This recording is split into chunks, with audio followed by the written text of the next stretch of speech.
Welcome back to another Liverpool match preview. Today we are going to be previewing Liverpool versus Manchester United, the old foe derby. Please make sure you guys like and subscribe for more Liverpool content, previews, reviews, and as well as watch-alongs. We're going to be doing a watch-along actually this weekend, tomorrow. Make sure you guys tune into it. I'm going to be putting the preview up in a few moments here after this video post. Keep an eye out for that. I'd love to hang out with you guys. Stop in, say hi, give me your predictions. In my household, my mom is a huge Manchester United fan, and I'm a huge Liverpool fan. So it's always war when this happens, regardless if it's an FA Cup, Carabao Cup, if it's a friendly, it doesn't matter. It's always war in my household. This should be another good one. I'm excited for it. I think Liverpool handily defeat Manchester United. I'll give you my prediction in a second. If certain things happen for us. I know it's been over 100 years since Manchester United has actually lost to Liverpool in the FA Cup, which is kind of crazy, but there's context there, and I'll get to that as to why that stands, and I think why that gets broken tomorrow.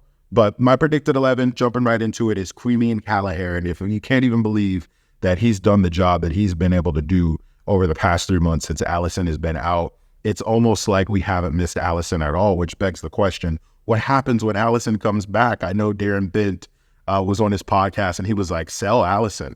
Gallagher is the guy. Gallagher is the guy of the future. He's 25 years old. He's young. He could be your keeper for the next decade, which is true. And I think Gallagher has the potential to be a top 5 keeper. I think he's very close to those levels that Alisson is at. Really, he truly is, which is mad to even say, because I believe Alisson is the best keeper in the world. So I guess we cross that bridge when it happens. I know Alisson is still going to be out for a good period of time, probably another month or so, rehabbing that hamstring. But it's interesting. It'll be interesting to see what Michael Edwards does next season with Gallagher and Alisson, right? That's one to keep an eye on. The backline that we're going to be working with for this game is going to be, I think, Bradley, Ibu Konate, VVD, and Gomez at left back. Why I went with that back line is because I think Gomez has probably been Liverpool player of the season, being able to play across every position in the back line and even in holding midfield. And I think Klopp keeps him in the side in that vein of form. I know a lot of people are saying, put Robbo in. Robbo, deserves that left back spot. I think Gomez has probably earned it. And I think he's a little bit more safe on that right wing, which is where Garnacho is going to probably end up being at on that right wing with Marcus Rashford on the left wing, which will pose a very interesting challenge for Connor Bradley, who I think is very good defensively, which is why I think Ibu comes in and gives Connor Bradley a little bit of protection on that right-hand side and plays that hybrid right back, right center back role that Ibu tends to play when Trent Alexander-Arnold is on the field. I think that'll give Bradley a whole ton of license to give forward, play almost as a winger, add extra support around the right-hand side for Mohamed Salah, who I think makes this team. Speaking of Mohamed Salah, I guess we jump straight to the forwards. Our forward front three will probably be Mohamed Salah, Darwin Nunez, and Luis Diaz, all three who are in a rich vein of form. Mohamed Salah has been absolutely out of this world just from the few cameos that he's had. He's already broken that goal record of 7 consecutive seasons with 20 goals or more. I believe he's on 33 goal contributions already, and every time he touches the ball, he either scores or assists a goal. He is him. He is one of the best wingers, if not the best right winger that the Premier League has ever seen, and no question about it. Darwin Nunez is finally coming into his own, 28 goal contributions. I don't think anybody would have predicted this at the beginning of at the end of last season, beginning of this season, that Darwin would be playing the way that he does. He's bagged 2 goals at Old Trafford before in that legendary 7-0 rout. And Luis Diaz is the guy that's on everybody's mouth. That's the name that's on everyone's mouths right now. Barcelona, PSG, rumors coming from everywhere that they want him based off of what he was able to do in that Manchester City game. Basically run the two of the best defenders in the world, Rodri and Kyle Walker, absolutely ragged. I know we've all seen that clip of Luis Diaz just absolutely being an animal, evading tackle after tackle after tackle, and almost running Kyle Walker into the stands, right? Almost creating a goal. But that's one thing that I say about Luis Diaz is that if he fixes his decision-making and his goal scoring, we have Neymar on our team. I've always said that he's just as skilled as Neymar when it comes to the trickery, the footwork, the ball control, the dribbling. He's that good. He's almost like Sadio Mane, how Sadio Mane used to play. It almost seemed like Mane didn't even know what he wanted to do next. It was all off of what you were going to do next, and he was going to react off of that. And I think Diaz is that same way. He is on fire right now. And if he can get his finishing under control, he becomes one of the best players in the world, in my opinion. Midfield 3, Endo, Maka, Szoboszlai. Again, that midfield 3 is probably one of the best, if not the best in the world right now. And I know that's a bold claim, but I say that because they just took the perennial best midfield in the world to task just a week ago, right? Rodri, Bernardo, and Kevin De Bruyne, who essentially got locked out of the game by Endo, McAllister, and Szoboszlai. And later on in the match, Harvey Elliott. Not very many midfield threes can say that they've done that. And I think that's a huge testament to how well Alexis McAllister, he manages the game and dictates the game. They play at his speed.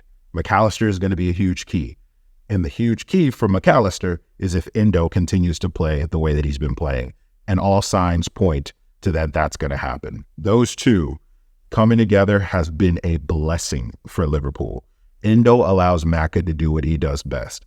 Dictate the game, find passes, be calm, cool, and collected, and change the tempo at will in that midfield and absolutely dominate the other midfield team. I love this midfield 3. Long may it continue, but that's my predicted 11, right? My scoreline prediction, 3-0 Liverpool. I'm going cocky. Callagher is that good. VVD is having probably one of the best seasons he's had in a long time and could be vying for player of the season of the whole entire league. He's been that good. He's back to those heights that saw him competing with Ronaldo and Messi for Ballon d'Or status. Absolutely mad stuff. The man on form, our X factor, the guy that we need to look out for is Mohamed Salah. He is the guy that if he plays, I think we win this. I've already talked about all the stats and the accolades. He is our game changer. He is our star man.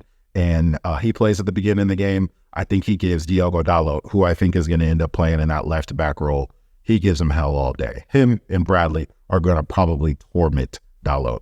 And Marcus Rashford is going to have a lot to deal with in supporting him so that does not happen. But let's hope Man United don't park the bus like they did last time and they give us a good game. The guy that we need to look out for is Kobe Manoo for them. I think if he plays well, I think everybody else plays well. I think Garnacho is on his game, and I think Hoijlund ends up playing well if Kobe Manoo plays well.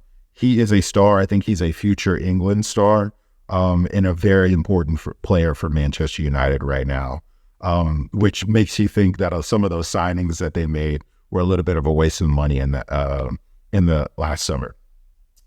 But is he as good as Alexis McAllister and Wataru Endo?